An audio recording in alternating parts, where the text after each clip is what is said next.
Flourish family. Welcome back to another episode of the Financial Flourish podcast. I'm your host, Michele Pemberton, and I'm so glad you're here. But before we dive in, I have to say something.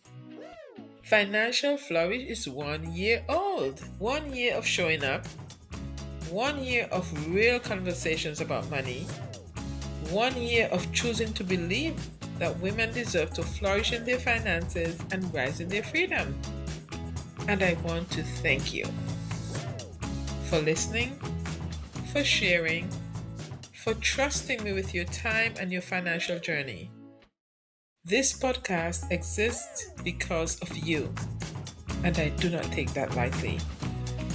So what better way to celebrate 1 year than with a full mini-series finale and a live workshop? That's right. We are closing out this series and celebrating our 1 year anniversary all in one episode. So let's make it count. And to celebrate, I am hosting the Budget Reset Workshop, a live online 75-minute session where we do the real work together, facing your numbers, building your framework, and walking away with an actual plan. It's happening on Wednesday, May 28th at 7:30 p.m. It's just $37, and I would love to see you there. The link to register is in the show notes and also on our website, www.absoluteaccountingcpa.com/financial-flourish. Spots are limited, so do not wait on this one. Okay, now let's get into the episode.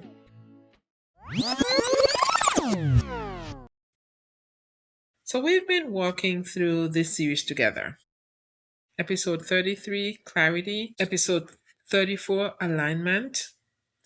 And if you've been doing the work, not just listening, but actually thinking, reflecting, sitting with what came up, you already know what matters. You already see where things are off.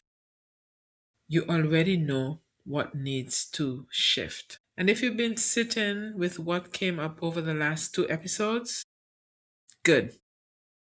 That discomfort you feel, that was clarity and alignment doing their job. Now it's time to let that work mean something. So now we're here, movement. And this is where everything changes, or nothing changes at all. Because let me tell you something. A lot of people don't need more clarity. They don't need another podcast episode. They don't need another note in their phone. They don't need another, this is your sign. They need to move. Let's talk about what is really happening. You know what to do, but you keep saying, I'll start next month. Or I just need to think about it a little more. Or lastly, I'm not ready yet. And on the surface, that sounds reasonable. But underneath that, there's usually something else. Sometimes it's fear, sometimes it's overwhelm, sometimes it's perfectionism, and sometimes it's just habit. You've gotten used to thinking about change more than actually making change. And that's actually a very dangerous place to stay because you can feel productive without actually making progress. So let's be real about why this part is hard. Because movement requires you to do things like make a decision you can't take back easily, or sit with discomfort instead of avoiding it. Break patterns that feel completely normal to you, and stop negotiating with yourself. And here's the one people don't always say out loud: movement exposes you. Because once you start, you can't hide behind, I'm going to do better. Or no, it's am I actually doing it? And that can feel uncomfortable. So instead of starting, you wait. But let me gently challenge you. Waiting doesn't make it easier. Waiting just makes it later. The same decisions you're avoiding now, you're going to have to face it eventually. The same numbers you don't want to look at, they're still there. The same habits you keep delaying, they're still shaping your life. And the financial reality is every month you wait to start saving is a month of compound interest you're not earning. Every month you avoid the debt conversation is another month of interest working against you. Time is not neutral with money. So waiting doesn't protect you. It just keeps you in the same place longer. Now let's reset what movement actually is. Some of you are stuck because you've made it too big. You think movement means I need a perfect plan, or I need to fix everything, or I need to be consistent forever starting today. No, that's not movement, that's pressure. That's why you're not starting. Movement is much simpler than that. Movement is opening your bank account when you've been avoiding it. Movement is writing down your numbers even if they're not where you want them to be. Movement is moving money to savings even if it's small. Movement is saying no one time when you would have normally said yes. And movement is choosing not to spend in a moment you usually would. That's movement. Small movement breaks stagnation. And once you're no longer stuck, everything else becomes easier to build. Movement is direction, not perfection. Let me say that again. Movement is direction, not perfection.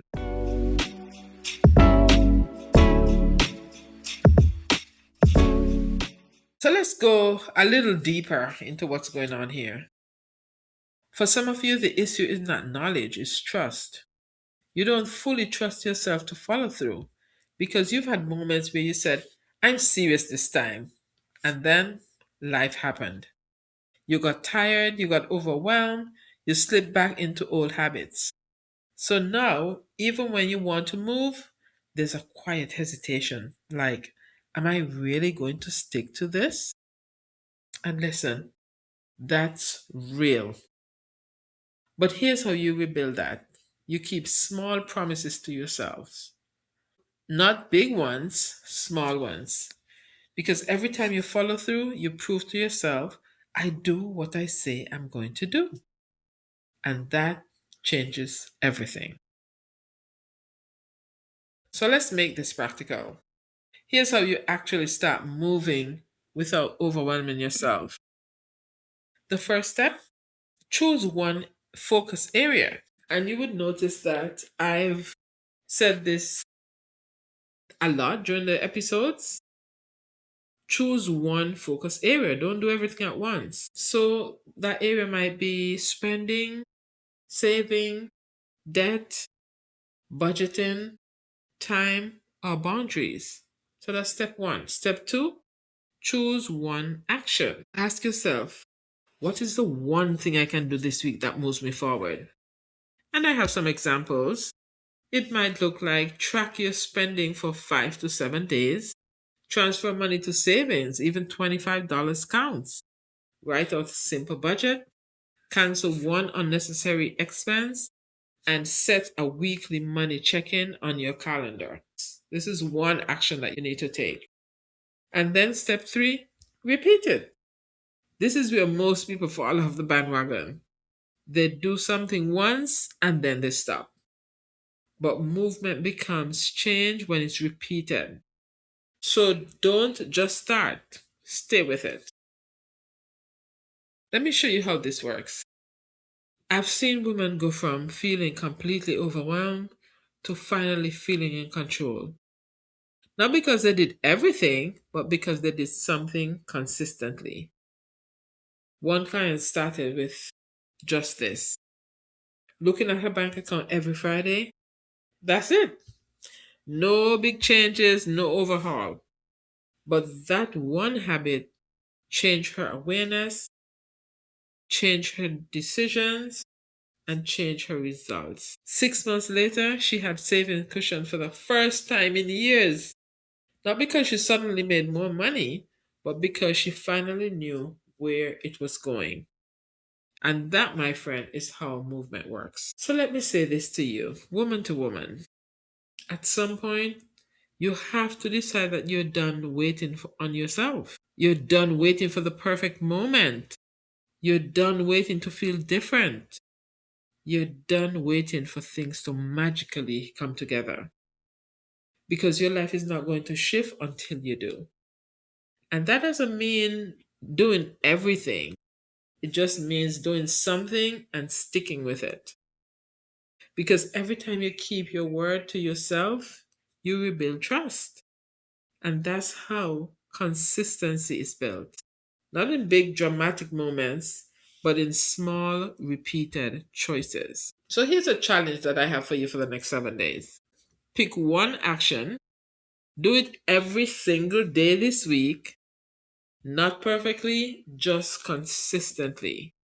No overthinking, no restarting, no I'll do it later. That's your assignment. Just move. So let's bring this all together.